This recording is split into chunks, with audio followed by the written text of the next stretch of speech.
có thương một người. Còn ở những lúc đón đưa cõi mơ, ân tình tựa như mây cao, hay chỉ là trong chim bao, còn thương tiếc thì ngày nào. Ngày mai hai đứa xa nhau thật rồi, còn đây đến cuối nói cho cả ân tình giờ đây phai phôi, chỉ còn mình tôi đơn côi, người ta đã quên thật rồi. Đã biết bao lần anh hỏi em vì sao yêu nhau mau chẳng giống tình nhân. Đôi lúc bên em anh cảm giác như người dân rất xa lạ.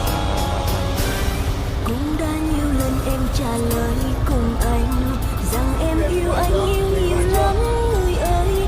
Hãy hiểu cho em đôi khi tính trẻ con làm anh phải đau buồn. Hãy nói một lời điều gì đã khiến em đêm hay mơ mộng ngày vô tâm với anh. Điều mà anh đang quan tâm chỉ là thần tượng của em thôi. Làm sao tim anh có thể yêu người yêu trong đời anh khi tình em luôn ấm ôm hình bóng ai. Em chẳng làm điều gì gian dối, xin người hãy nghe một lời.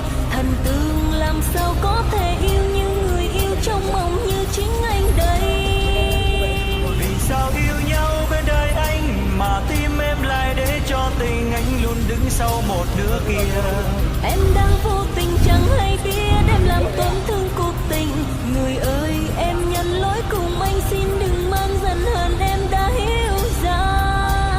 Thần tượng vô lỗi chứ làm cho tim đôi mình bị đắng cay không màu. Giờ chia tay lần cuối đường cùng,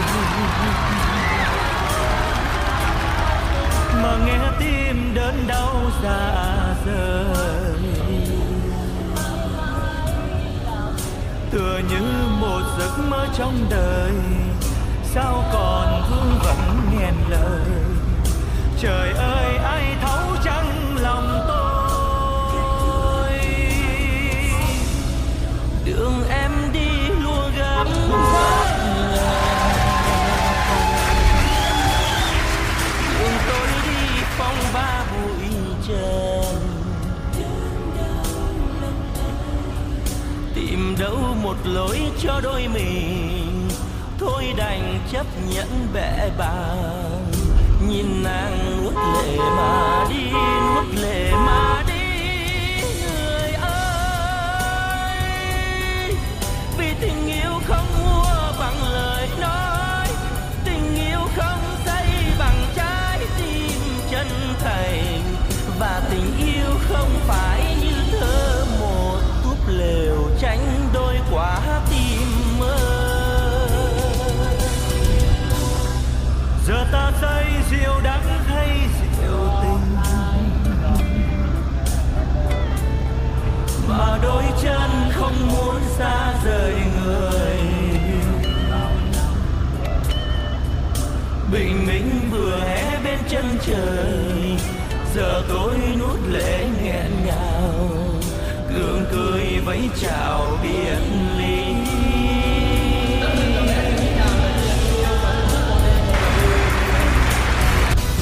Nói gì nữa đây khi đã hết rồi, còn gì nữa đâu mà tiếc em ơi. Còn gì nữa đâu mà khóc cho đời, lệ khô chua xót bao đêm rồi. Em nỡ nào bỏ lại mình anh, khóc nhiều những đêm gió mưa phù phàng. Cuộc tình anh từ kiếp sang năm, cuộc đời em mong nào có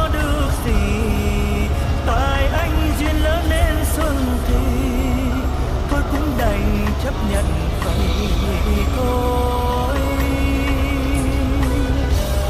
Anh biết em yêu anh, nhưng tại gió số trời nên đành duyên phận lỡ đôi.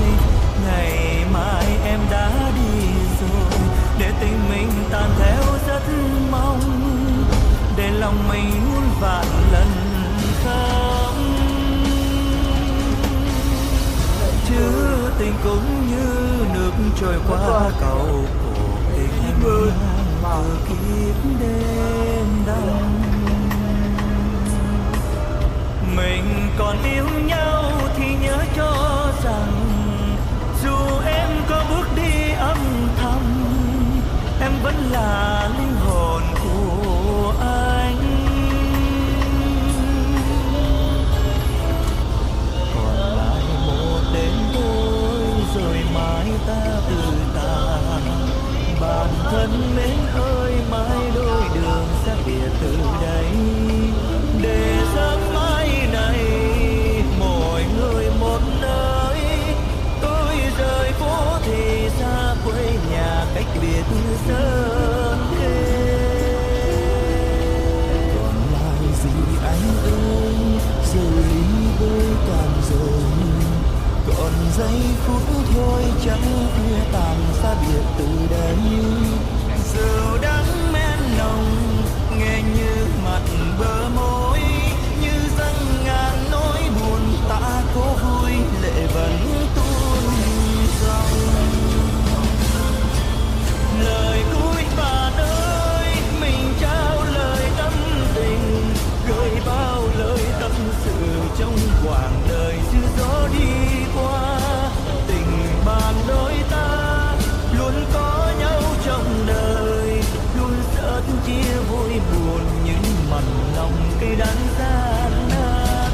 Mình siết chặt tay nhìn nhau lần sau cùng, mà sao ôi nào ngừng, xa cách rồi xin chớ quên nhau. Nghẹn ngào trong tim không nói sao nên lời, bạn đi tôi ở lại, nghe trong lòng mang nặng buồn đau. Ngậm ngùi đành chia tay, ngày sau ta gặp lại. Thầm mong chúc anh vui an lành bước vào ngày xanh. Dù đã kia mòn nhưng tình bạn đừng phai, xa nhau đừng cách lòng, hai phương trời như một niềm thương.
nghĩa với